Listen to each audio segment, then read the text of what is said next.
a chair and also without our vice chair. So the first order of business would be to select a member of the committee to lead this meeting or chair this meeting. And we would leave it up to the committee to go ahead and make a nomination, if you will, or a motion to have somebody lead the meeting. I nominate Roger.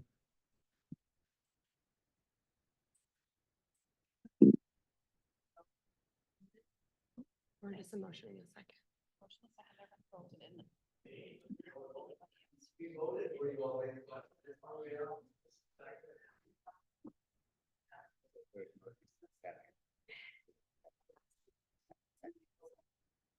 You want me to do it? Oh. Okay, so we have a motion and a second for Roger Davenport to chair the meeting. Are there any dissenting votes? You're outnumbered, Roger. Okay. And we will call a vote with the motion in a second. Oh. Please call the vote. Committee member Norris.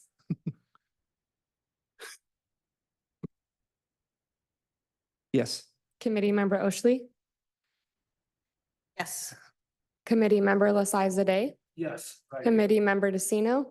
Committee member Daniels. Yes. Committee member Reed. Yes. Committee member Paul. Yes. Committee member Shade. Aye. Committee member Najamine. Yes. And committee member Davenport. I'll abstain.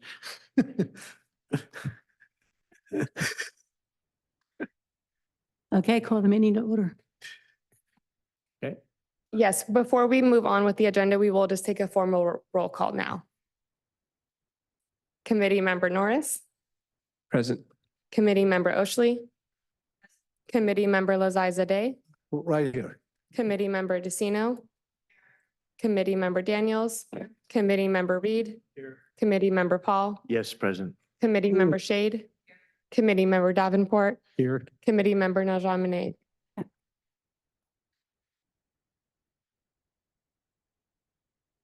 Okay. Yes, Well, thank you. I guess I'll, having been railroaded in, I'll start the meeting. First thing here is the flag salute. So why don't we stand and do that? Ready, begin? I pledge allegiance to the flag of the United States of America and to the republic for which it stands, one nation, under God, indivisible, with liberty and justice for all. Thank you. Okay, and do we have any public comments? We do not have any speakers. Okay. And we can move on to item number 1, the CEO update. Thank you. Do we call him temporary chair Davenport? Members of the committee.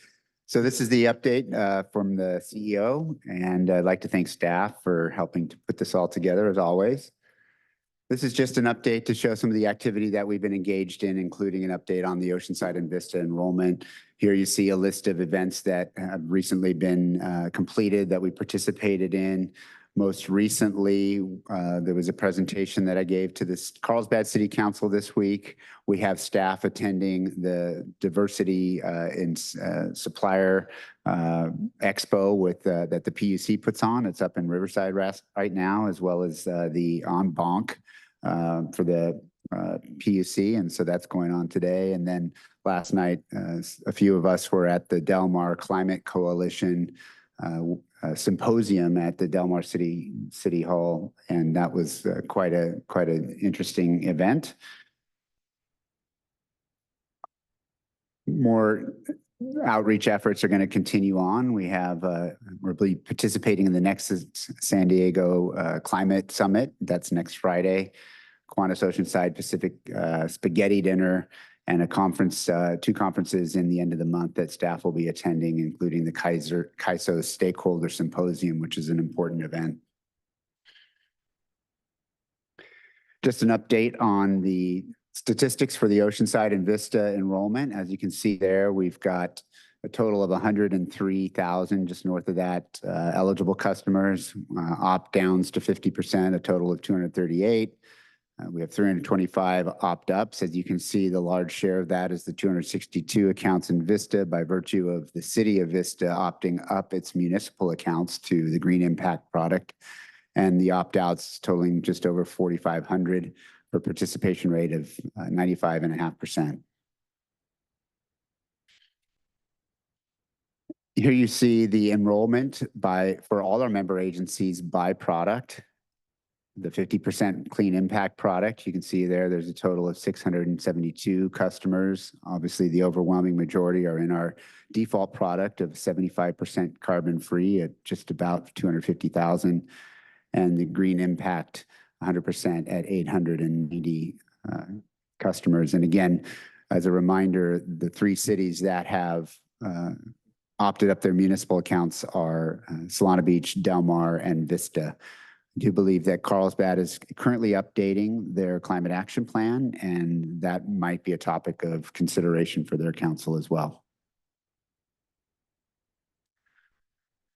An update on our Solar Plus program. We are still rolling it out, and it is gaining some traction. We currently have about 27 applicants in the pipeline, and that's without going full bore on our marketing strategy. You can see the breakout there by city. Those are the ones that are currently working through the process, and we should have, if not already, the first customer up and running, connected to the grid in the city of Carlsbad, I believe. And I believe that's already happened. Just wanted to give a brief update, provided this to the board at their last board meeting at the end of September on the budget, just so members of the Community Advisory Committee have an idea of what's going on.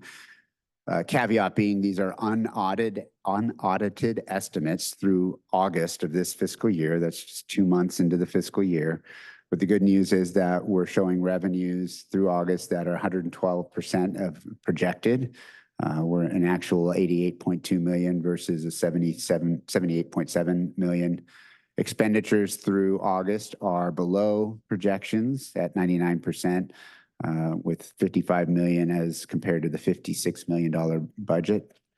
And change in net position is at 144% of budget estimates, 31.9 million actual to 22.2 million budgeted. And again, just want to emphasize these are unaudited and they are estimates at this time. And one of the key drivers of our projections are what the market is doing right now. There was a release last week of the market price benchmarks that will be factored into both the PCIA and generation rates for investor-owned utilities. The investor-owned utilities are now taking that information, distilling it, and determining whether to add that to their October projections for rates and PCIAs. And right now, we're optimistic that PCIAs will continue to go down as of January 1st, and we'll see what happens with their generation rates. But those also affect our own budget because we price into our pro forma the market price benchmark for resource adequacy. And that concludes the CEO update. Okay, does anyone have any questions? I had a question about the Solar Plus program. Was it ever revisited about putting solar on the tile roofs? I know there was an issue that they were saying they wouldn't. And I have several neighbors with those tile roofs that want solar. Has that been? Yes, thank you for the question. We are updating the program. We actually expect to go back to our board, if not this October meeting in November. What we're doing is, and that was primarily a challenge with Tesla as a contractor. We are expanding the program to a much wider variety of contractors who are capable and willing to do those types of projects. So that is going to be expanding in the next 2 months here. So we did address that. Thank you. Yeah, Paige? I know those of us with rooftop solar, we're personal impact customers, right? Yes. And Depending on, yes, depending on when you, and Caitlin, help me out here. You still hold the same, I want to make it clear, you still hold the same grandfather privileges if you Oh, were right. before April Right. of 2023, I believe. I just wondered, for those of us who opt up to 100% clean energy, is really hard to tell on our bills. That actually happens. So is there another designation for personal impact, like personal impact plus or something like that, that implies that you are opted up? I don't think there's a specific designator other than you would be in the Green Impact Plus, or sorry, the Green Impact category for CEA. So there's nothing specific other than your rate will be higher. Okay. So it's not possible to tell on your bill. Trying to think. I think mine don't- says personal impact and I can't tell that it's actually, Yeah, there's nothing on the billing that I'm aware of, and Caitlin, maybe you know. There is a line item that says it says the product in the end of the bill when you have the CEA portion, it'll say what name of the product is, what the name of the product Right. is. So if you've already done that, you take a look at your bill, and usually it's the last page or two. right, page 5. It should say that it's whatever product you are enrolled in. Well, mine says personal impact. So does that mean I'm, It doesn't say, go ahead, Caitlin. Caitlin's the expert on the billing. I spend a lot of time looking at those bills. So if you are not pulling from the grid during that month, you won't see a line item Right. from I know. green impact. So if you're not pulling from the grid at all, then you won't see the green impact charge. We only apply that charge for the kilowatt hours that are being pulled from the grid. But again, it's still listed as personal impact versus green impact. Mhm. Do I need to call in and make sure I get that popped up again? I'll double check for you. Okay. But Sorry. unless you are consuming more electricity than you're generating for that month, it may appear to be unclear on the bill unless you have that green impact Okay, line right. item for the premium. Thank you. Other questions? Yeah. Well, thank you for your information about the Solar Plus. Yesterday, Solana Beach City Council met and discussed that cap. And within the conversation, there was a concern that electrification of the Solana Beach has a pretty aggressive electrification plan in the cap by mainly 2035. But electrification is a pretty important part of this. And and there was a concern among city council members that housing electrification might be expensive, difficult, especially that if they purchased, for example, water heater yesterday, they don't want to replace it with the heat pump, water heater, for example. So they are concerned about what to do with this expense, and also what if Solana Beach whole resident, ideally, so they're electrified with 100% renewable. Is CEA is able to provide enough electricity? There are a few concerns came up, and and then with this concern, Solar Plus program is also mentioned. And I wonder how you are going to address this type of concern. And also, this is my question. Solar Plus currently has a specific requirement for the people to participate. Is that a possibility to expand a little bit that requirement to include older, retired, fixed income, but still has a house? So they have some little sort of like a wealth but not have enough income to upgrade their house. Is that a possibility to include this type of people in the program? Okay, appreciate the questions. The first thing I'll say is that we are working in two ways on electrification programs. One with the San Diego Regional Energy Network. We'll be working with SDCP and the county to implement some of the measures that we hope will include energy efficiency upgrades and provide assistance in that regard. We also are part of a coalition in Southern California that just received a $238 million grant, 22 million of which will be allocated to the San Diego County area for decarbonization programs, primarily to lower income households. So that's another mechanism we're using to help people to electrify their homes.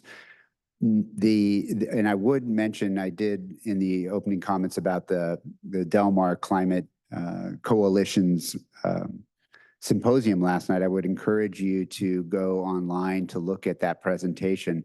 There was a gentleman there with, I think it's LUPA is his organization, and he's had a pretty interesting presentation about the Inflation Reduction Act revenues that are available to homeowners.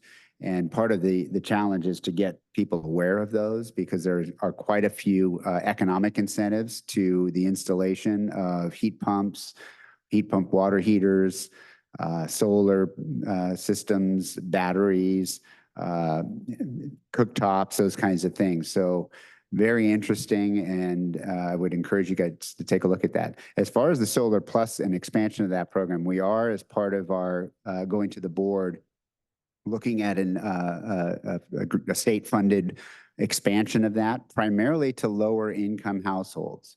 And those we'd start primarily with care customers, which that's an easy way to determine which customers would be eligible.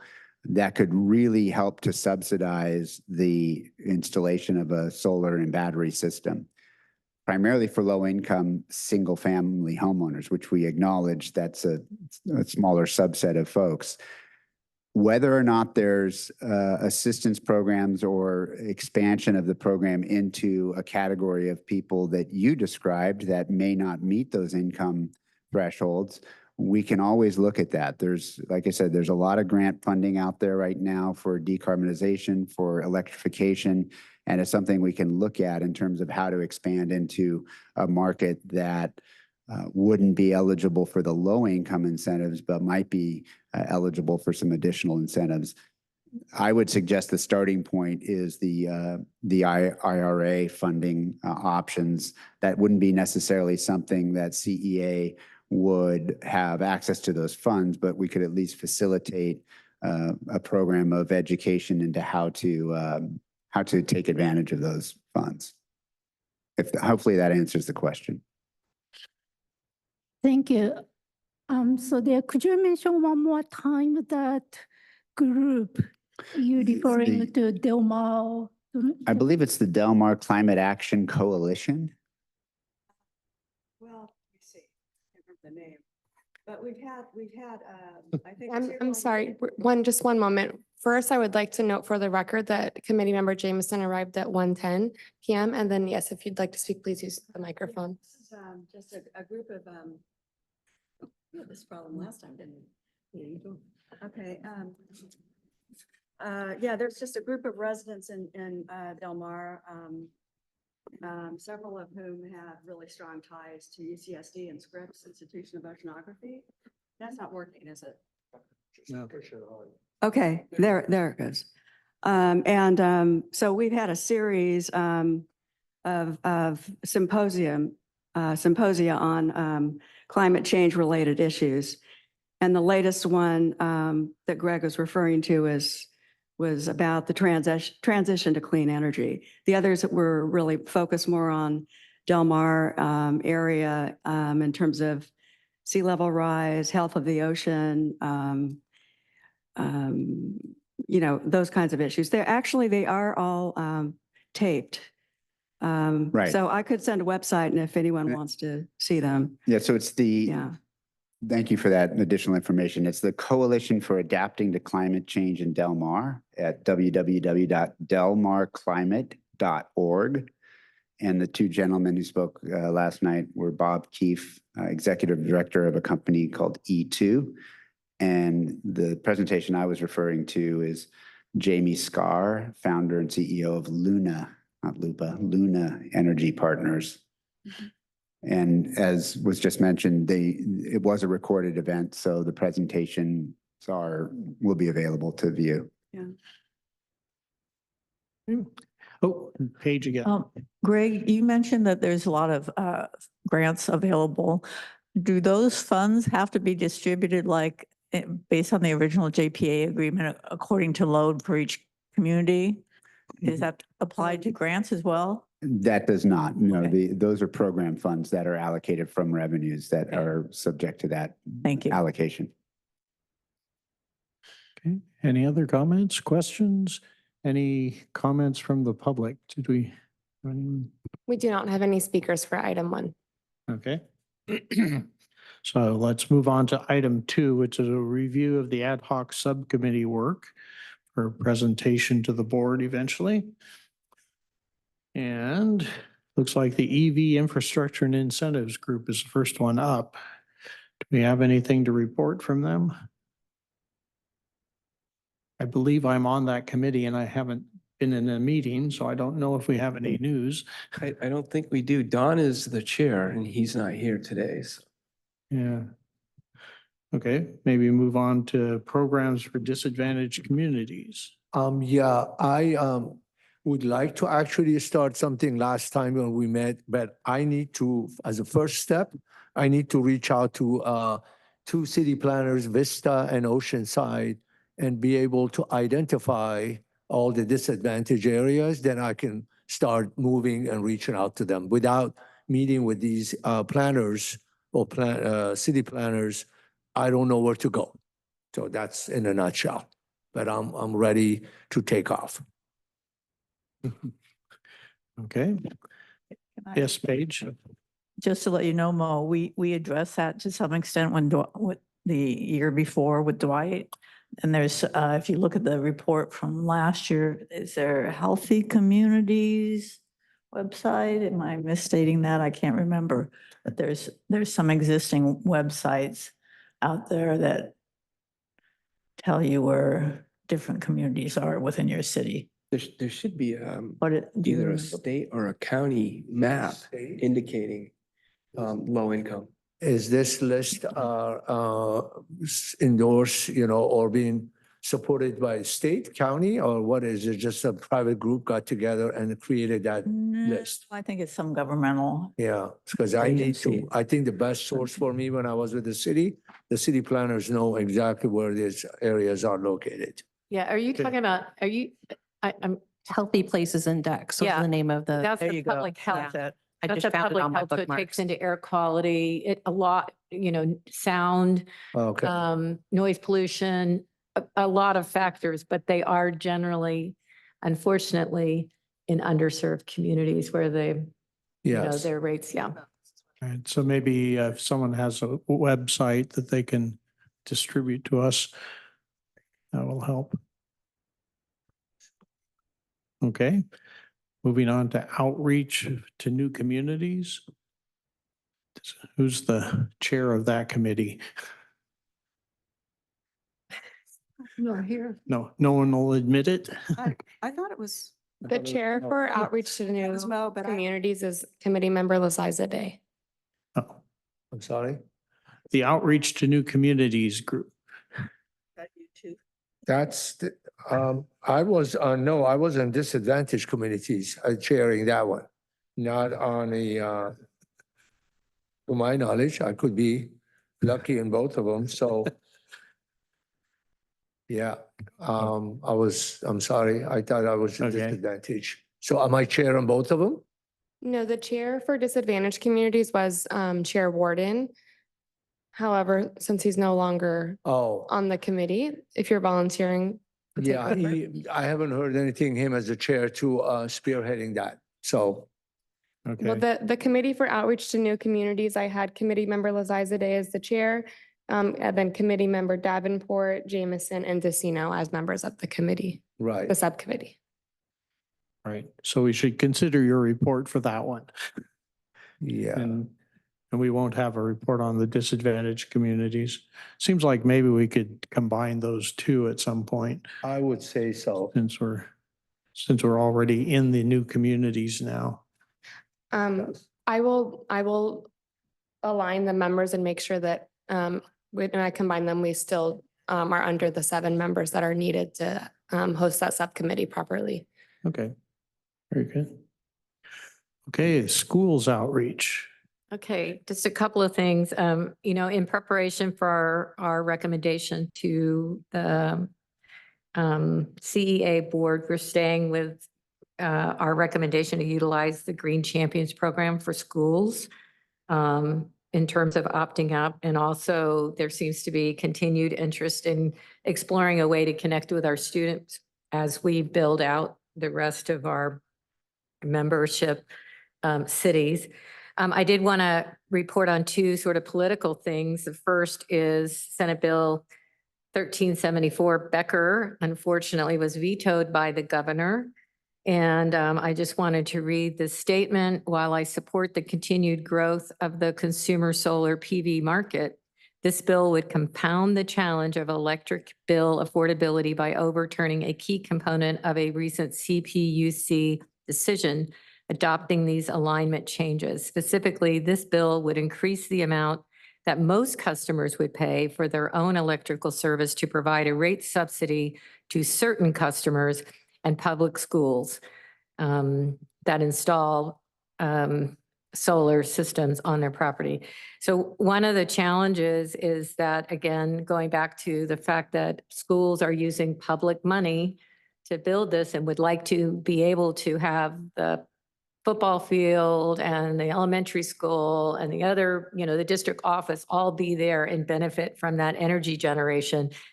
Clearly, right now, the governor's not able to support that. So I think it's still worth our efforts to try to support that, because without those type of financial advantages, very hard for school districts to put this kind of work into a school bond, right? Which is the next thing I'm going to talk about, which is Prop 2. Prop 2 is going to be on your November ballot. It's a $10 billion construction bond for K-14. So it's K-12 plus our community colleges.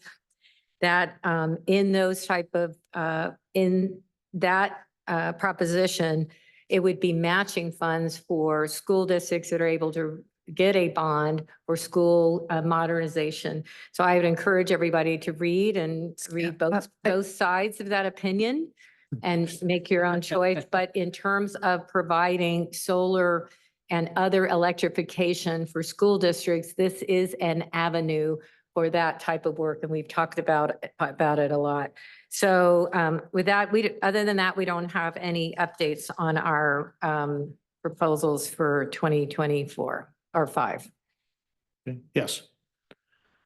The proposal that I probably got the title wrong. It's like there's a NIM commercial that was being proposed towards the end of the summer that would affect joint meters of companies and schools and stuff like that, just like the NIM did for residential recently.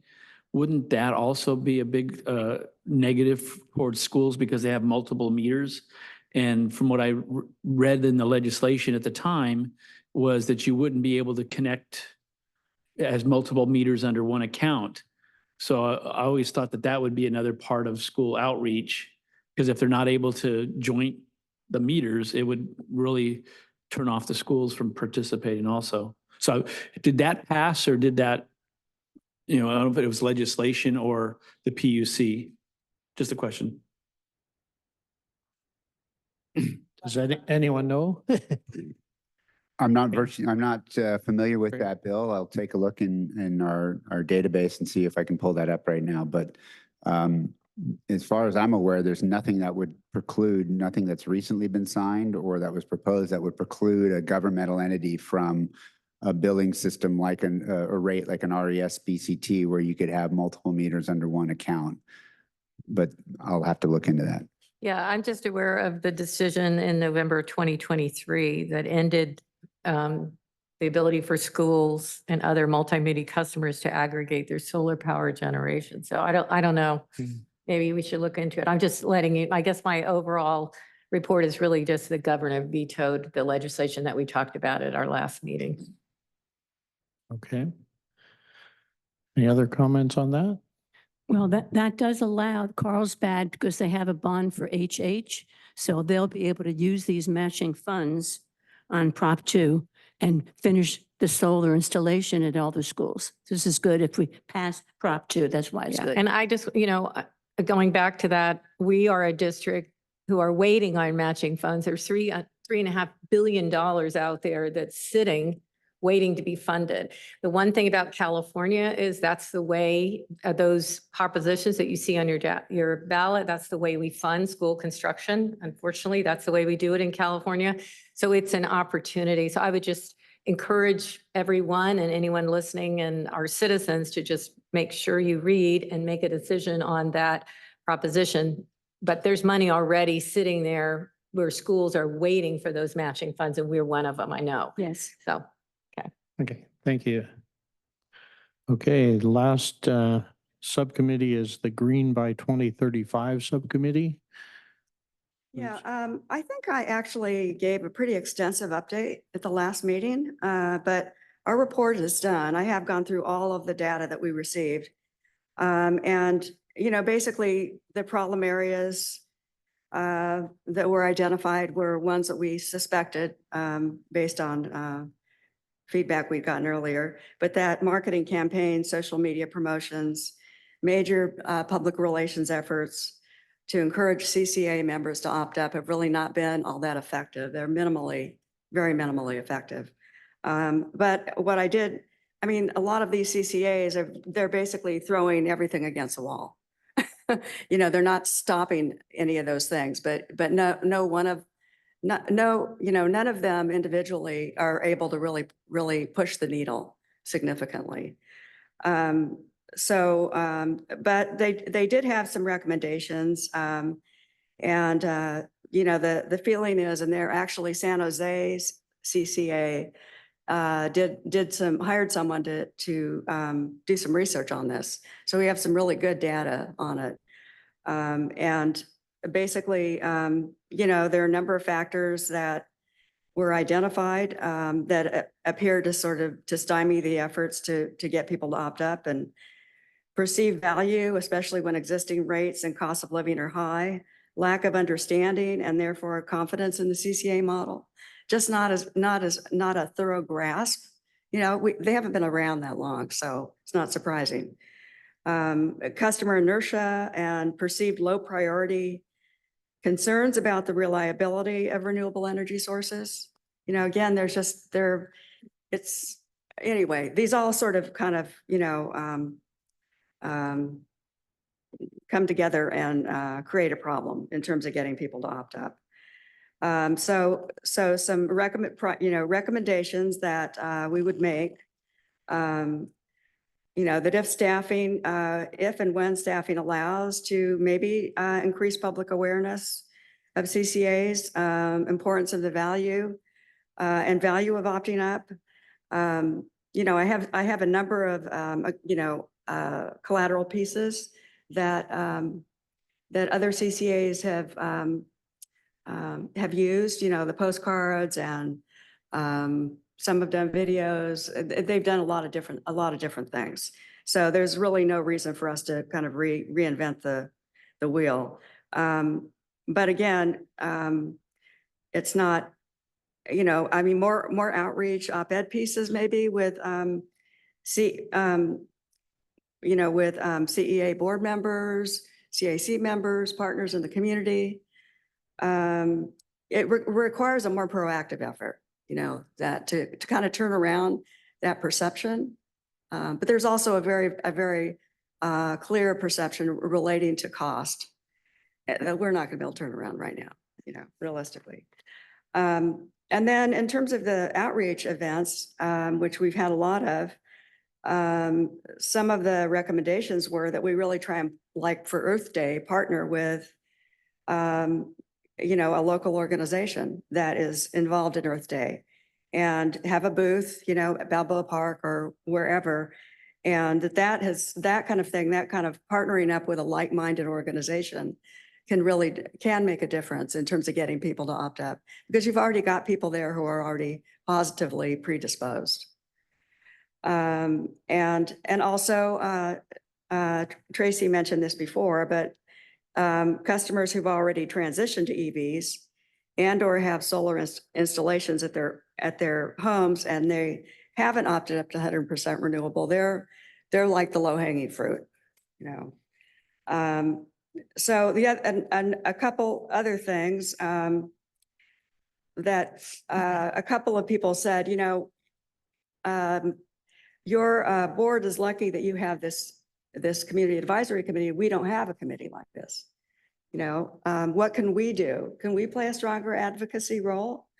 And I think if we were sort of, you know, armed with essential facts and messaging and background information and public statements, so that we felt we individually could more effectively serve as CEA advocates in the community, that could be very useful, I think, because I know sometimes I've gotten questions and I don't know how to answer them, you know? So, I have this kind of background, so if I'm going into the weeds, kind of, that's why. So, yeah, and just that we discussed this, I think when I gave the update earlier, but obviously the CEA board could look to future opportunities to raise current energy default rates among members. You know, we're not really in a position to go 100% green. You know, I mean, it's the most effective strategy for getting a critical mass of customers to opt up to 100%.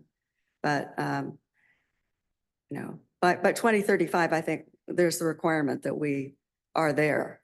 So it's really, how do we sort of, you know, get more people to opt up, knowing that that's going to happen, hopefully. Yeah. So, yeah, I don't have anything else to add, but, and I think I went over this kind of extensively before, but we're ready, I think, to, for the board, unless there are any kind of comments or feelings about the recommendations. Well, after the election and we get a third person that we need on the Board of Education in Carlsbad as a trustee, we'll be able to put a resolution in that says all the schools will opt up. That's part of the resolution that we're Oh, trying to great. get passed, Yeah, okay? yeah. And that would Right. really help, Uh-huh. I think, all the schools.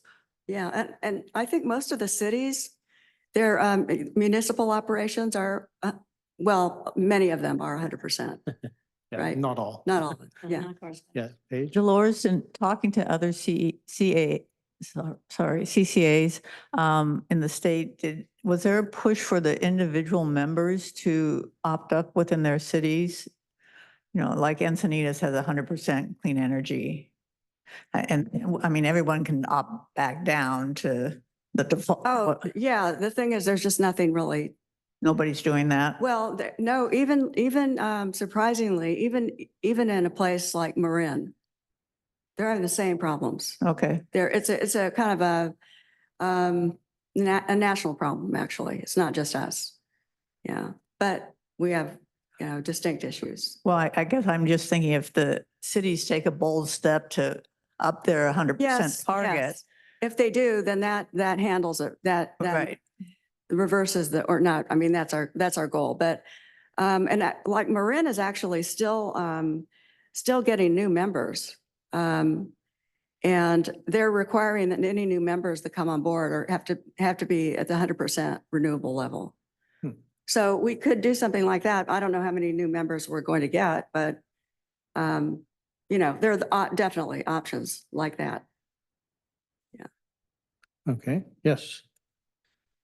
It sounds like that you partnering with the other organization and using the events to get the people more become aware of what we do, and also getting people opt up. It sounds like it. Yes. Yeah.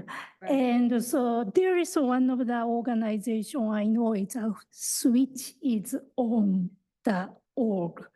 And they actually help people organizing that electrified house tour. Oh, yes, And so it sounds like that's a fun thing to do. I think there are a lot of opportunities. Yeah, and so one of the person in Solana Beach actually interested in this type of tour. And so maybe CEA also might be able to find people who are willing to show off their electrified house, organizing the tour by city level or something. And then so they're doing something like this. So that way people can learn what's the brand other people are using, what's the contractor company is. So that type of a small everyday learning can happen. Yeah, definitely. Okay. Yes, on this. The ones that I reached out to, it seemed like, and I'd have to default to Greg or whatever, because I'm not really sure. Some of them really seemed that they were trying to go more carbon-free 100% than the 100% sustainable. And I didn't know really what the difference that is, but the ones that I spoke to, they didn't really talk about, going to sustainable 100%, but they were working on trying to go to a higher level of carbon-free. And I don't know if that's part of the legislation or just part of that group. That's one of the feedbacks that I got that I wasn't that knowledgeable of. I didn't really get that feedback, but I remember you mentioning it, and yeah, I'm not exactly sure. Yeah, maybe Greg can speak to that. Yeah, thanks. Generally speaking, carbon-free is a distinction primarily separating out large hydro. Large hydro, for a variety of reasons, is not considered renewable because of its size, because of the employment opportunities, and it's not a local form of renewable. Small hydro is considered renewable. There's also carbon-free nuclear power that's carbon-free. That's the distinction. So I think if you look at the state mandate for 2045, I believe it uses the terminology carbon-free. I tend to think of it as a distinction without a difference to some degree. Carbon-free is the goal. However, there are some that opt not to want to perpetuate the use of nuclear as a carbon-free option, and that's fine, but that's the distinction. So you have different climate action plans that have different nomenclature about that. Some say both renewable / carbon-free, so it captures the ability to use large hydro for your future energy needs. So that's the basic distinction. I don't think for our discussion purposes, getting to 100% renewable, now that is a distinction. So our product is from sources that are 100% renewable. So that does not include large hydro, for example. So that is a little bit more difficult to achieve, I would say, because you're eliminating a large supply of potential renewable that we get from the Pacific Northwest, as well as in California in the form of large hydro power. Okay. So, yes, oh, I would like to just go over two things that we can maybe, not now, maybe you can discuss it at the end. One was that I heard we propose to have disadvantage and outreach combined, so we could probably discuss about that, which I think is a good idea to combine those two, not too many of these things that they're overlapping. And the other thing is that, Greg, do I have someone like me permission to go to the planners of those two cities, or you need to reach out to the city managers and see if he's okay or she's okay that I can go? Those are the two items that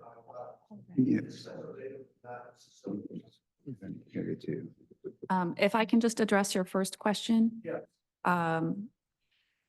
So you'll recall that to have these be ad hoc subcommittees, they were formed for 1 year.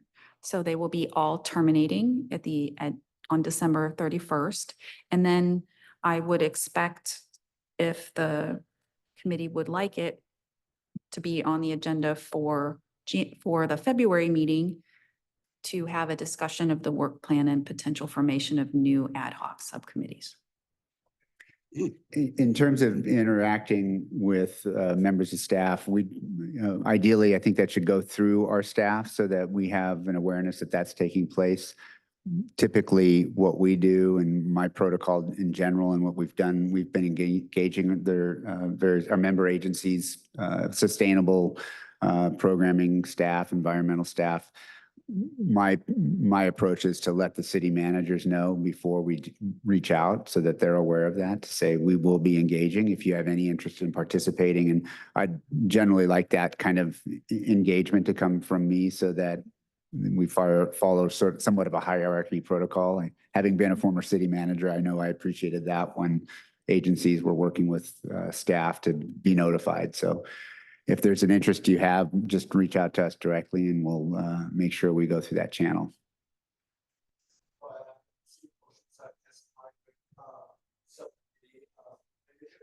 Mhm.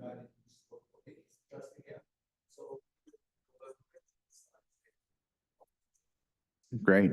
And if there's if you have a relationship with them, if there's an introduction you want to make with us by way of yourself, that's fine too. Yeah. Okay. And did we have any public comment on this item? Kaylin? Any public comment? Yes, thank you.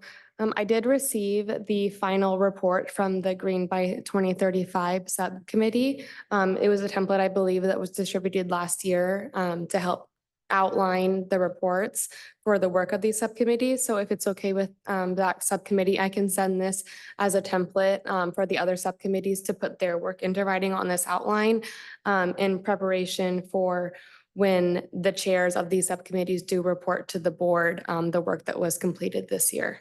Okay, I'm sure that'd be helpful for everybody. All right, if there's nothing else, shall we move on to item 3? If I could, I just wanted to get back to the question that Mr. Reed asked about net energy metering bills. There were 3 on the legislative calendar this year, one of which was 1374, which, as we know, was not signed. It did make it to the governor's desk. The other 2, one was 3269, which is known as what's called just a referral, just a restating the ability to set net energy metering legislation. I don't think that one went forward. And then there was one Assembly Bill 2619 that was actually a bill Assembly Member Connolly put forward to repeal net energy metering 3.0. And that didn't make it very far. So it was actually withdrawn by the author during the legislative cycle back in the spring. So I can do a little bit more research, or if you want to, whatever you're referring to. Yeah, I'll still take a look. If I find anything else, I'll let you guys know. Okay, thank you. Okay, item 3 is 2024 achievements and 2025 work plan suggestions for board consideration.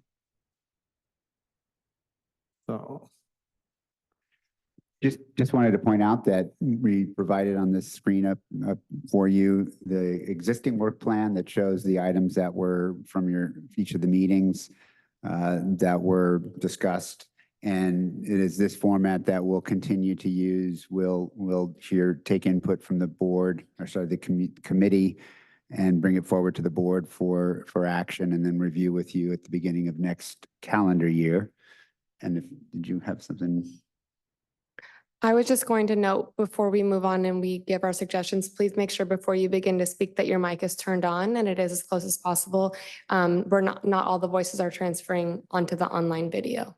Thank you. Thank you. Okay, I have a question. So question or wondering about our work plans. And I think I've been on here long enough I'm just trying to get an idea of what this process is. So when we submitted last year, I know we had all of the chairs of the committee submit to the board. What is the process once we've, said this is our work plan? I mean, this is what we're recommending. These are the areas we feel need resources, time, staff, energy, whatever.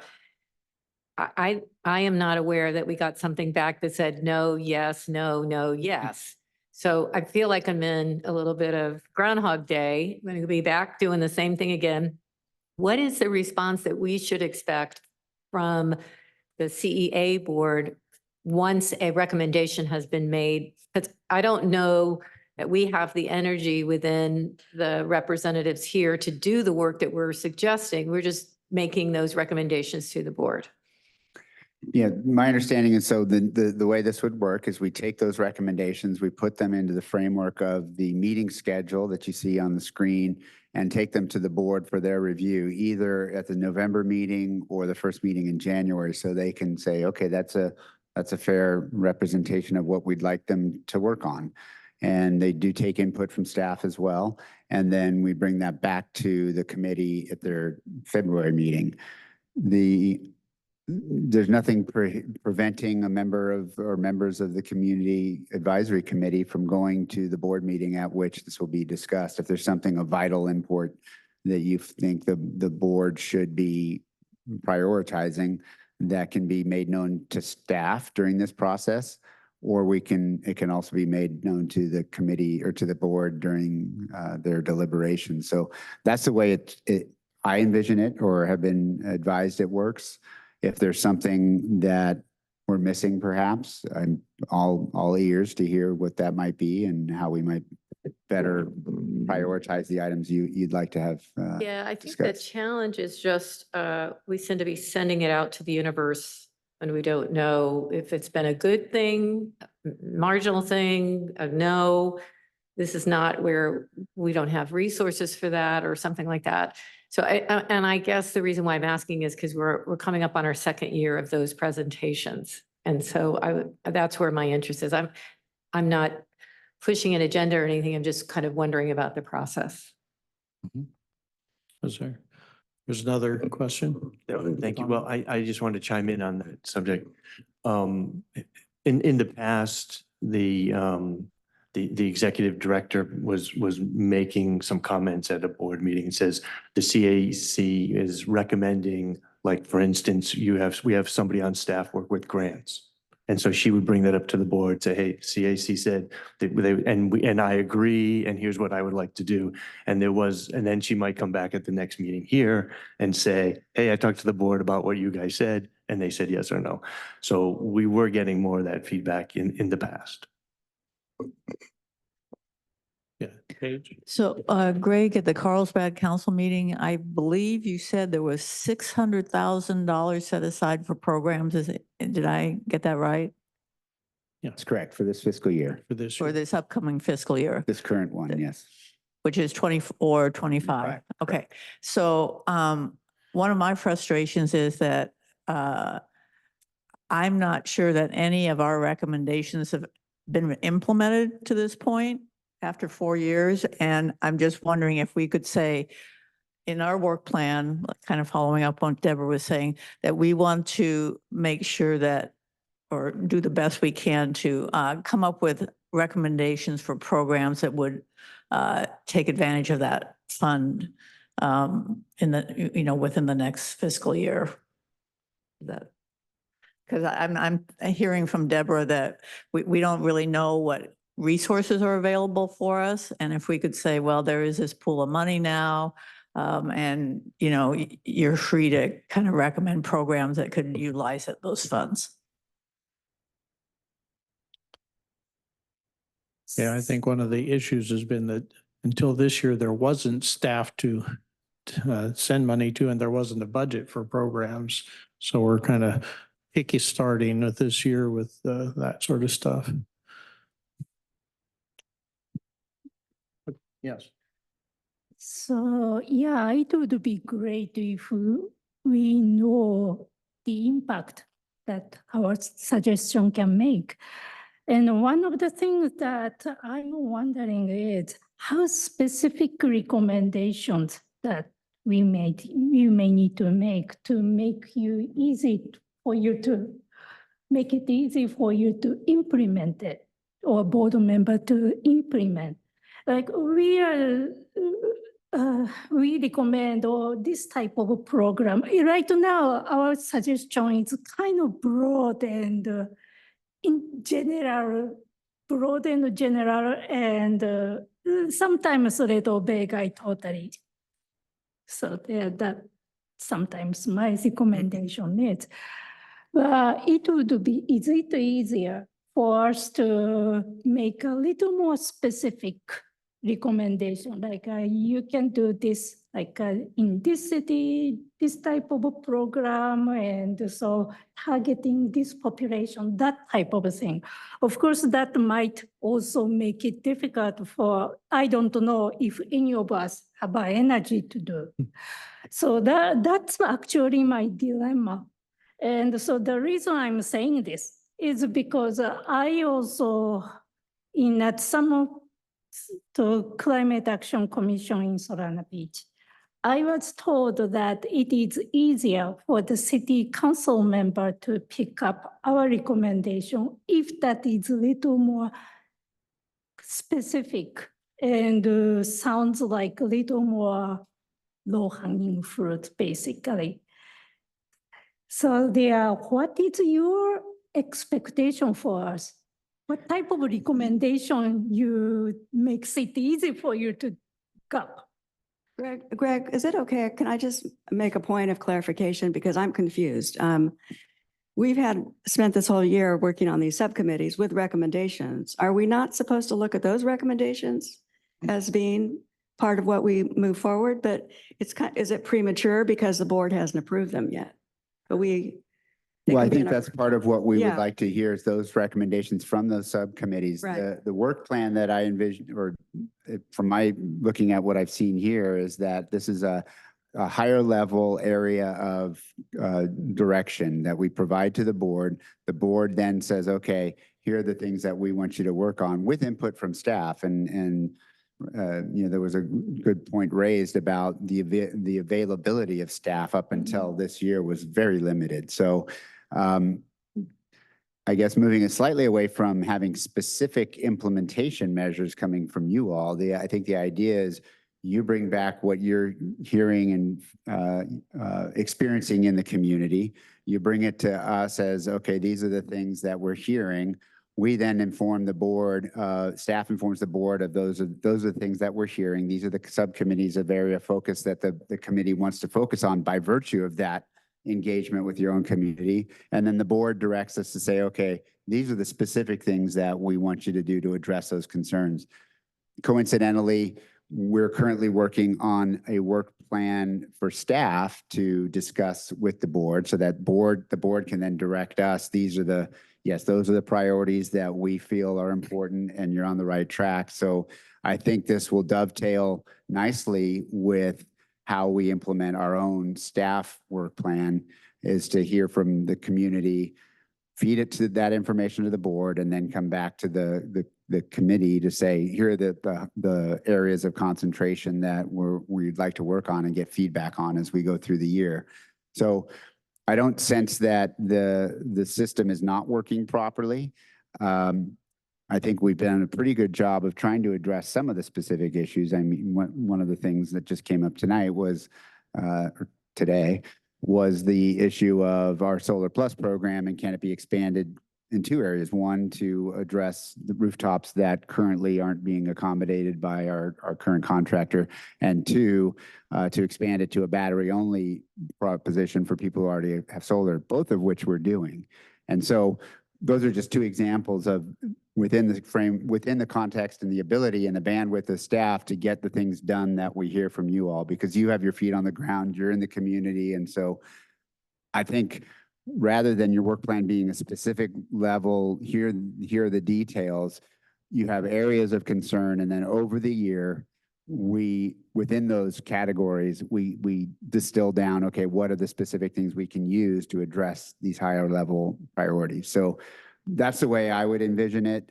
And then again, when we take our work plan, our own staff work plan forward, those will become, the board will then look at what you've identified and then tell us, okay, based on what we're seeing here and what you think you need for staff to be able to perform, these are the specific level of program implementations, one of which could be, okay, how do we allocate that $600,000 to programs for this current fiscal year?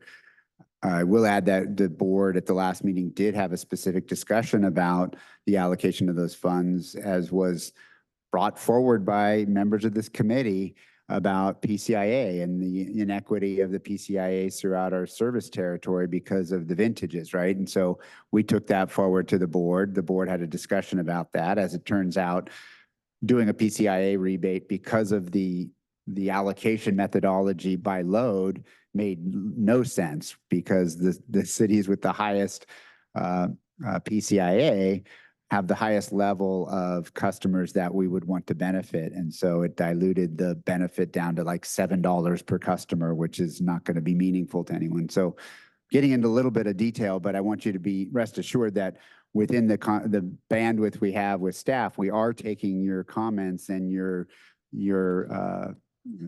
priorities to heart. Did I hear Okay. some? I have another. Anyway, that's the way I envision it. I'm Yeah. getting a little bit bogged down in detail. That's, that's great feedback. When I look at this work plan, I don't see the feedback. I don't see, October or November, whatever, receiving feedback from the board on the committee's recommendation. So to me, I think staff's in the loop. I just think as a member of this committee, I agree that the grant was discussed. When things are items that staff is working on, they're top of mind. I do think there's a lot of energy and staff is, clearly pivoting or responding quickly or letting you know what's happening. But I'm really specifically talking about the community work that we're doing and how I feel like my committee, I'll just talk about mine. I felt like we did the same conversation second year in a row. And now I just would want to know, are they in support of working with schools? Are they in support of launching, once we get all our member cities together, something that's infused in the school programs or whatever? So that's kind of where I am. I think what you guys are doing, I think staff's doing an amazing job. I do agree staff has, expanded. It's just the loop of the process and how as a community advisory member, how do we know if that's something that resonated with the board or it's off the table and move on and try something else? Okay, and I'd like to agree that we've talked about lots of specific programs and you have brought them to the board. In this work plan as like a calendar, I would like to see an item for discussing like the $600,000 in general, to have a discussion about that type of topic and have that be as part of this work plan, not just have it come up spontaneously as an idea here and an idea there. I have a kind of a question, kind of a comment also. It seems like since we have already had all these outreach events for new members and to try and get people to opt up as new members, it seems like we're kind of looking at a second tier, or a second kind of wave of community outreach. And I think it would make sense for us to try and identify what kind of outreach are we going to do when we already have the cities. We're not looking at a new member, but it's a different kind of outreach. So what are our goals in doing continued outreach? I mean, I think engagement, obviously, and hopefully people will opt up. But also, how are we going to do it? Are we going to identify events that it would make sense for us to partner with environmental organizations? And I am sensitive to the fact that some of the things we recommended in our subcommittee report, would require staff time. And I don't want to make an assumption that you all could, have the bandwidth to do it, But at any rate, that seems to me an obvious thing that needs to be in our work plan is, what are we going to do community outreach next year? We don't have new cities, new partners that I'm aware of. So what kind of outreach are we going to do and how? If I may respond to that, Acting Chair. So the way that work usually flows is the work plan is established, and then you have subcommittees do that work during the year, and then you report back on what you did this last year, and then you say what you want to do next year. Mhm. So you're exactly right. And those recommendations that you have in those reports, those are what should be in your work plan for next year. So Yeah. this is staff's effort to like committee member Paul just said, what he'd like to see on the work plan. So it's a recommendation to the board of what Yeah. they should tell you to work on next year. But we've already done the work. I mean, we don't need to come up with a long list of, new things to do. We've already done the work. It's in our plans. What are our recommendations? To me, anyway. Well, Oh, it Tracy- seems like Tracy. what I'm hearing is that our reports from our subcommittees are the report to the board of what we've done and what we want to do for the next year. Mhm. And it's a little unclear to me how we propose new stuff if we're, reporting on outreach to the communities or new communities, but we have an idea for something we want to do that's different, how we put it into the report on the new Well, committees. don't we have, I mean, the format, basically, we have recommendations, Yeah. right? That's what we would be moving forward. I mean, I think maybe we'd have to look at each of our reports and decide, like I've got we've got 5 things here. So maybe they don't all go, maybe the top 3 or whatever. Mhm. Well, and we need to reform the subcommittees, as she was saying, at the beginning of the year again. Yeah. So, Mhm. so I think it is true that we have the subcommittees, they produce their reports of what we've done and what we're proposing to do, Right, and right. which may or may not be related to what we did this year.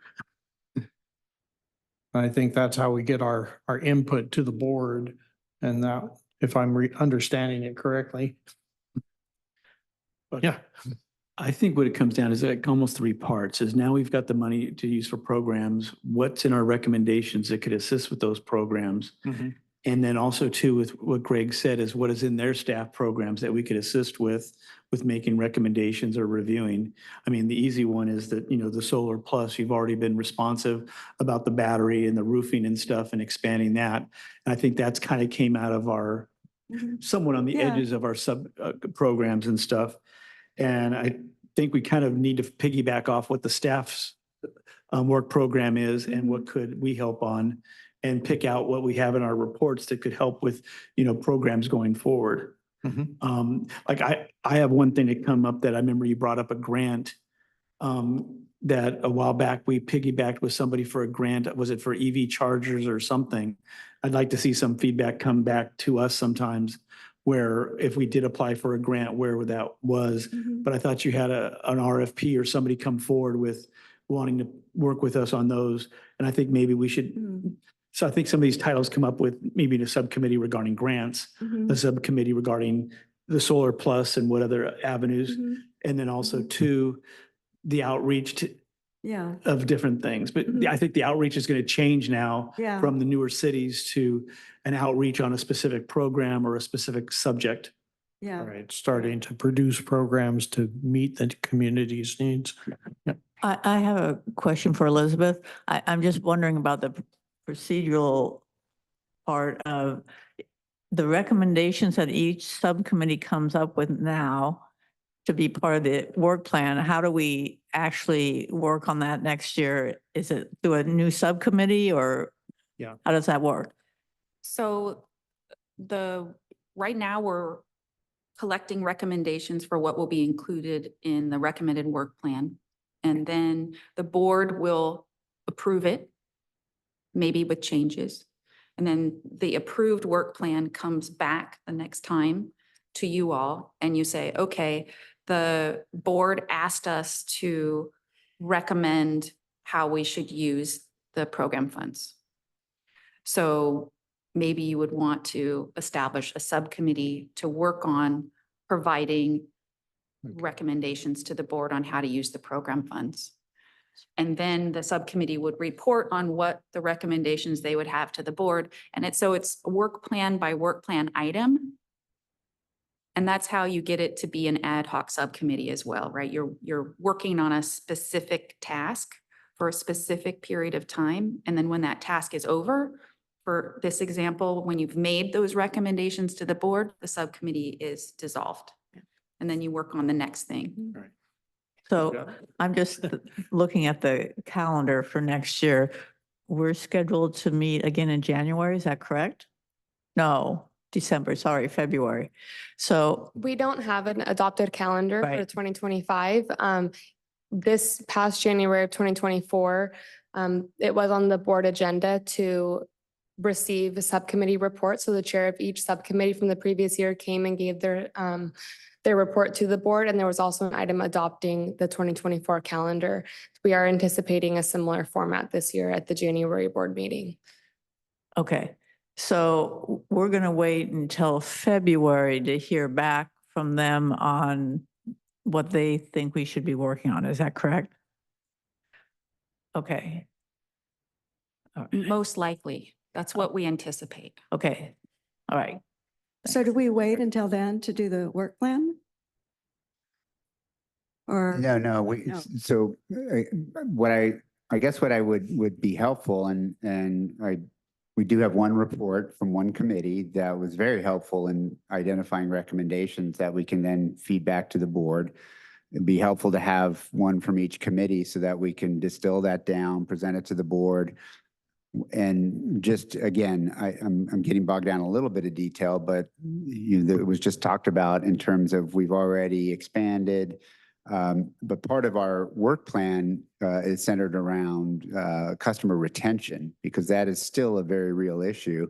Not only customer retention, so that demands outreach to make sure that customers are engaged and why they should stay enrolled with CEA. And that a lot of that has to do with programs that we offer. And then on the 100%, for example, the report we did have, which is a really good overview of what the committee discussed on 100% renewable or carbon free, is we've already we plan to go to the board with a discussion about cities. The best way to do that is for cities to change their default product. And we talked about this at the last CAC meeting. And so we put that into at least our draft work plan at the staff level so far as to, okay, we need to have that discussion with the board. What does that look like? Have a policy surrounding how that a city would do that. And then we also have a very specific direction that in order to do that, we've got to adjust our rate premiums for that rate for that product, because they're not at a level sufficient to cover the cost for that type of load opting up to 100%. So again, I guess I hear what's the concern or the concerns being raised. And I think maybe what we need is a more systematic procedure by which the information you guys put together and work on as committees is put forward to the board, which I think this seems like a good framework. We have it in writing. These are the recommendations of this committee. And then again, having the board and us with our recommendations, distilling this down to actionable work plan items on staff's work plan so that we know this is what we're working on. We might not get all of these into that work plan, but at least we have a good idea as to what the priorities are the community's bringing to us. So, Go ahead. okay. Along that lines, because I believe our agenda item is to discuss our work plan for 2025, our suggestions. I think one that would be helpful is a staff recommendation, because clearly you're not going to have, city updates, right? Enrollment updates for Vista and Oceanside happening in late summer. So I'm wondering, do you have a draft work plan that you wanted us to provide input on, or what kind of input are you looking for to sort of fill out the calendar for 2025?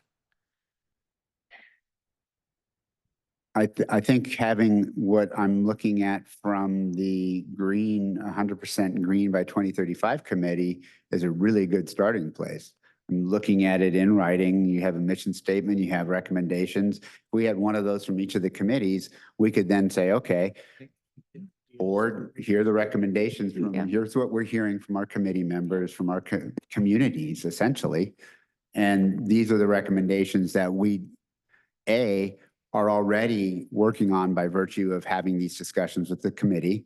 and B, what we think we can accomplish within the current staffing allocation. Right, and I agree with you. That's not what I'm talking about Okay. there. I think you're spot on. That's exactly what I'm hearing the committee asking for. I'm looking at the slide right here, Mhm. which has our calendar meetings for 2024. And the agenda item is feedback for the 2025 25. calendar, which is hard to do because there's topics there that we've kind of moved on from. And that's what I was asking. Do you have a staff recommendation for that sort of framework at that calendar? Or do you just want sort of general feedback of items that we want to discuss? Yeah, I think at this point, it's general feedback, and then we'll bring forward, a draft of what this might look like. And I have a question as far as the committees, subcommittee reports. Is there a due date that we've established for those? Since we're I don't know supposed that to we be- Thought it gave was a, today. yeah, it was today. Okay, Whoops.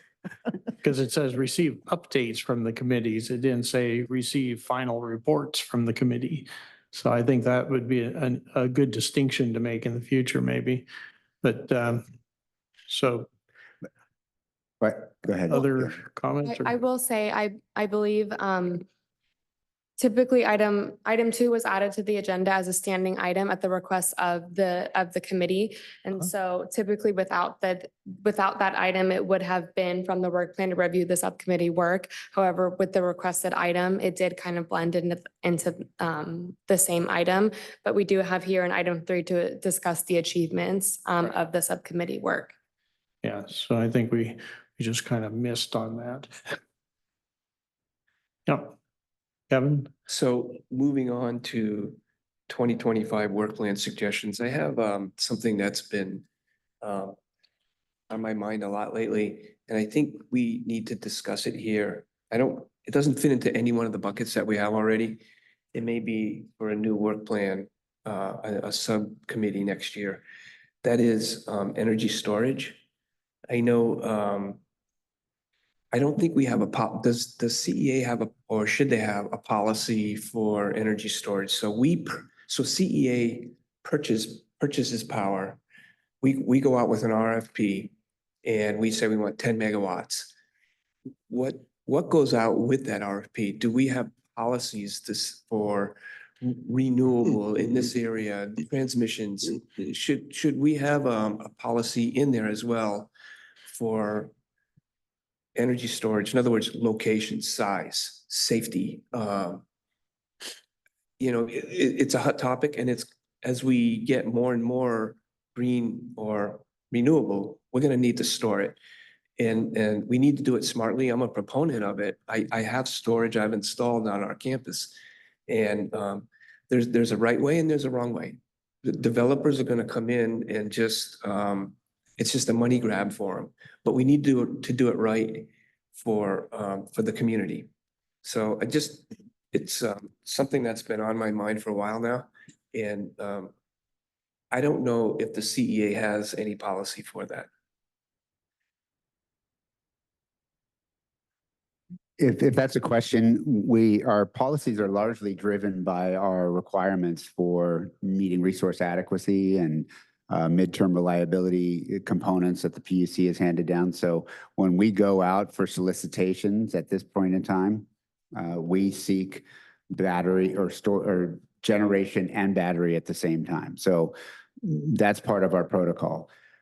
What you're speaking to more specifically, I think, is how that battery project might be designed, where it's located, the safety factors you're talking about. And so I don't know that, I know that we don't have a specific policy surrounding that in terms of how that might be developed. We rely upon the experts and the developers to provide us with the information that they have.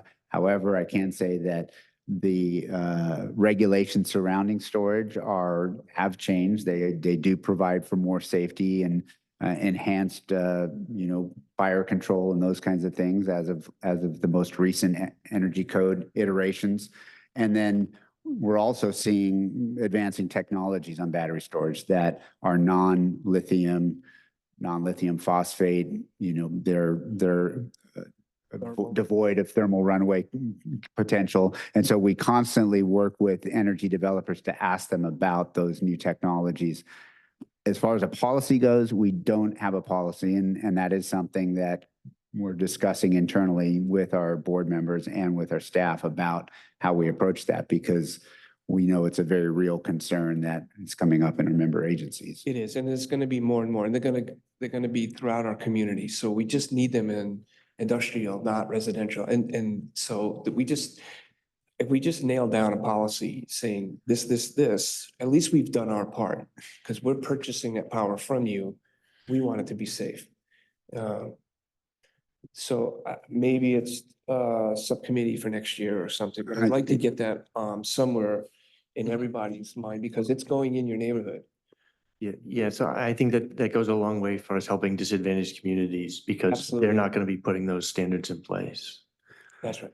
And I think that's a good suggestion for a committee to look at. And we could, I mean, to your point, that could be one of the meetings where we have a discussion about that and how what that looks like, and what are the different technologies and guidelines that currently the county are looking at. Escondido, as of last night, will be looking at, That's right. and even San Marcos is looking at. So That's right. thank you for that suggestion.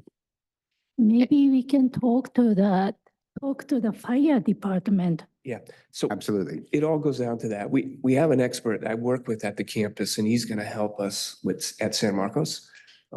So that's what we need to do. We need to just get a policy written out so that we're covered. Everything is done in a good way.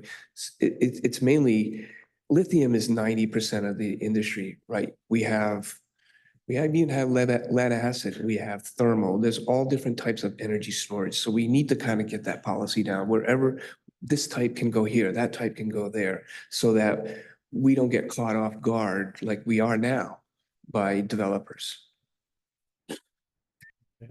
If I Yes. may suggest, I Yes. believe we all sound to be on the same page now with understanding of the subcommittee work, then being implemented onto the new work plan. So with the other subcommittees going to work on their final report, I can send an email following the meeting with a deadline date for that. So staff has time to review that, and you can send in any other suggestions that your subcommittee has discussed that you would like to see on the work plan.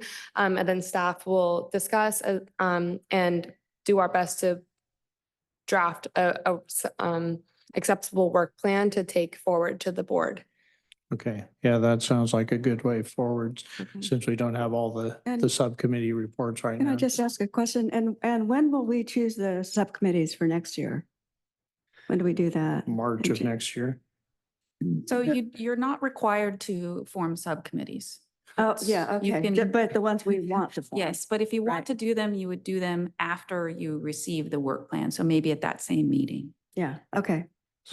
Yeah, like this year, we started in March with identifying the ad hoc committees, Mhm. subcommittees, after we had our work plan and knew what we wanted to do. Okay, well, if we can move on maybe to item 4, because time is Yeah, passing. before we do, I think this is a good time to introduce, we have the benefit of Civic Spark Fellow working with us now. And as a matter of fact, one of the projects you'll be working on is coming up with a program plan. Her name is Olivia Regier. She's right behind me. If you want to come up and say a few words. So in terms of having a little bit more bandwidth, we do have somebody on board who comes by way of her last position was with the Los Angeles County Department of Public Works, and she has relocated to the San Diego area. Okay. Hello, everyone. As Greg mentioned, my name is Olivia Regier, and I am the newest addition to the CEA team. I just started at the end of September. I'm excited to be with you all today. As Greg mentioned, I served with LA County's Department of Public Works for the past 8 months, working with their Strategic Planning and Sustainability Office. And I was primarily working on their Climate Action Plan for 2045 to reach carbon neutrality, as well as their Renewable Energy Master Plan for 2030. So I'm excited to be working with you all. I'll be working on some data and analysis, as well as developing the energy programs plan. Nice to meet you all. Thank you. Thank you. Thank you. Okay, so item 4 is amendments to the Community Advisory Committee policies. Yes, thank you. I appreciate the introduction. So policy 20 for the CEA is chair, vice chair term limits, and it sets that policy. It was amended earlier this year. And the policy was specifically amended to provide for the chair of the Community Advisory Committee to be appointed by the board and be an alternate board member. The policy or the procedure by which the CAC operates has a different requirement. So we took forward some minor, what we believe were minor amendments to that policy to align them by virtue of what had already been approved by the board. The other item that we took forward is the CAC members currently serve 2 3-year terms, and they are staggered depending on the member from each city when each was appointed. There was some confusion in the listing of people. Some came on and went off. I won't go into the details, but it was sort of a little bit random, and we needed to have it more systematic. The other concerning provision was that nobody could serve more than 2 terms. So there was an actual term limit. So what we felt would be more appropriate, given that we believe there's members of this committee that would want to serve more than 2 terms, as long as they reapplied and gave opportunity for other members of the community to serve, we could handle it that way so that we don't necessarily eliminate the ability for somebody who continues to wish to serve on this committee. But the other thing that we thought would be useful to promote additional turnover was to decrease the term limit from 3 to 2 years. The board took the discussion at their last board meeting on this item, and there was most of the discussion centered around the chair of the CAC and how that should be appointed. And we had various different board members expressing different ideas about how that should be applied. And so they ranged from the original or the current board policy, which is the CEA board appoints a board alternate, to the CEA board appoints a member of the board actually to be the chair, or that the CAC, as currently in the policy for the CAC committee, chooses that chair and vice chair from among themselves. One of the and of course I wasn't here, but one of the reasons that it was preferred that a board alternate or a board member be the board is then you then have an odd number of members on the committee. Should you be asked to vote on a recommended action or program, there wouldn't be an even number. However, that could be worked around. I don't anticipate that would be a common occurrence. But that was one of the reasons for that, and also for the board itself to have insight directly from the committee, whether through an alternate or a board member. That was another reason why the board felt it might be appropriate to have a board member or alternate on this committee. So that's where we stand. We're looking for input from you all. We were asked to come back to the board at their next meeting with some ideas. One of the thoughts that staff has had is that we have a sort of a hierarchy or waterfall provision that says, based on prior board direction, that these are the preferences of the board chair would be a board member alternate, second a board member, and then third, if none of those 2 positions can be filled, because we recognize that board members and their alternates are quite busy, not that you guys aren't, but that if those 2 positions or those 2 options cannot be filled, then we go with the committee appointing a chair. So that's just an idea that we had that hasn't been brought forward to the board yet, but we leave it up to you for discussion. I have a couple comments. Okay. Yes. So a couple of questions.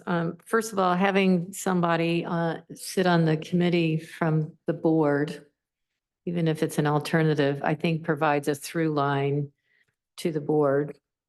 So I think that's a good thing. But we did have the chair and vice chair from the same city, which is, I don't know how that's going to play when you have when we get everybody on board. I don't know that you want your chair and vice chair of your community advisor from the same city. So that, I don't know how you would, something should be in there that would prevent that from happening. The other thing is the cycle part, I think is great because it allows, people to go on and off at different times, but you have to, in that type of format, you have to leave the seat. Like, in other words, I would be appointed to fill the last remaining year, and then I would be in a different cycle. Do you know what I'm saying? You wouldn't just like start that cycle every time somebody leaves the board. I think if somebody had to leave midterm, mid 2 years, have some language that would allow that idea. You finish, if you're appointed into a remaining out of that 2 year, you fill, and then you're up for good. So, and I don't have any feelings about the other, but I do think it's probably a good discussion to have once, because we are going to grow. I think it's important that each one of our communities has a very strong voice on this committee. So I think it's really important that we give feedback on how we would be represented and how we would be selected and how long we would serve. So. Okay. Any other comments? Yeah. I agree with the whole feedback from us by having a board member. But if it's an alternate, will it be as good a feedback? If I'm reading that right, that it would be an alternate to the board that would be the chair of us. I'm wondering if the feedback would be as well as it has been. And also too, from the research that I did of talking to other CCAs and stuff, it seems like we're one of the ones ahead of them regarding having our group. So I just kind of wanted to bring that up, that it seemed like the feedback I got was this was a good group for other ones to have that we already had, and things. And yeah, I understand the whole term limits and stuff like that. But I think there's a lot of history here from the members that have been on here. And I like, I don't see a reason for term limits. And it's just more of an interest type thing. I appreciate those comments, all of them. One thing I wanted to point out in terms of the feedback, the procedure that we used with the outgoing chair with Dwight Warden was that he would participate in all my one-on-one briefings with his board member, who's the chair of the board, Chair Drucker. So that was a way in which Mr. Warden would impart the CAC's discussion points, and especially if it aligned with a topic that was coming forward to the board for a discussion. The other thing is I forgot to mention that the current CAC policy also says that this committee meets bi-monthly, which we're also correcting, but of course you guys already know how often you meet. Did the board consider the vice chair of the board be the vice chair of this committee and have a committee member be the chair? That was not specifically discussed, but what I will say is what was discussed was the idea of trying not to have the chair and vice chair from the same city. Yeah. Yeah, that seems like a good policy, Yeah. just to make things fair. Yeah, I would just agree with that. I think we should have different cities represented there. And I just want to take a moment to thank Dwight Warden for his work here. I was really sorry to see he had issues that he had to address, and I think we're going to miss him a lot. So, Yes, I think we can all agree with that. Yeah, I think his level of collegiality and insight, knowledge, experience is very, very difficult to match. But, and I'm fine with, the chair being from one city and the vice chair being from another. I think it just sort of happened. I can't remember because I wasn't on when Don Mosier got appointed vice chair, but I'm assuming that would the board then decide on the vice chair as well as the chair? The current policy doesn't provide for that, right? Or do they? Okay, well, because It's just the board. I think we could probably do Chair. that, but, and I also just feel like I think it did really work with Dwight. Okay, but there is only one Dwight. So, I think moving forward with that kind of a, that how he sat in on the meetings with you and Dave. Well, Dave is leaving too, Dave is retiring. So it's good in Delmar. So, I think I think that worked, and I understand why some people might have not, thought it was not really appropriate to have the chair and the vice chair be from the same city. So I totally get that. But I think everything else about it does work. So, and Dwight was probably chosen as the alternate and then to be the chair. Right. Correct. So. Correct, because he was the alternate. Yeah. And then how was the vice chair chosen then? That was the question, Caitlin. The vice chair is chosen among. The vice chair for the CAC is appointed by the CAC. Okay, yeah, I Right. think that makes sense. And if what I'm hearing is where we're headed, and if the CAC is still comfortable with the chair being either a board member or a board alternate, please make room for the possibility that we might not get a board member or an alternate to fill that position. And so we'd be back to coming to you to say you need to appoint a chair and a vice chair. Okay, Yeah, Okay. I think one of the issues with that was that board members are already meeting every other month for the board. And if they were on this committee as well, they'd be meeting every month. So it was a matter of having time available to be both.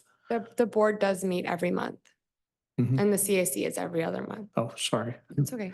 I mean, I think the consideration to have the alternate board member serve as the vice chair might be a way to mitigate some of that.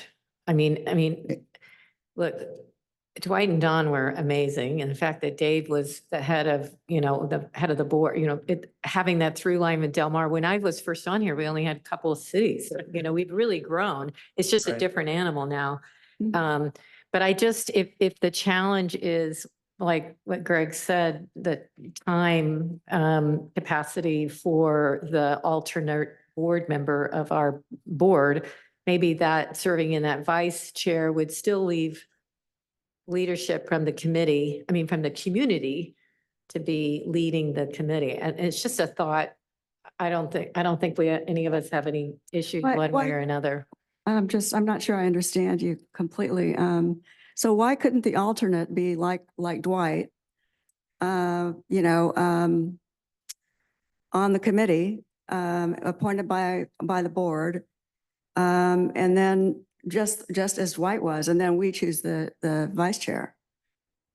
I'm just saying the alternative to that, which would be putting someone in Dwight's position as the vice chair and then electing from this body, the chair of our community, that might alleviate or mitigate some of the issues with the time commitment because of a sitting city council member is running all over the place all the time. That was my only, I don't think we care one way or another, but that was the reason why I brought that up. Okay, all right. I think I've heard good comments, and we'll bring back those options to the board and we'll be back to you. Okay. Any other comments or items? Well, No. then it seems like we reached the adjournment. So You. Thank you, Roger. use the gavel.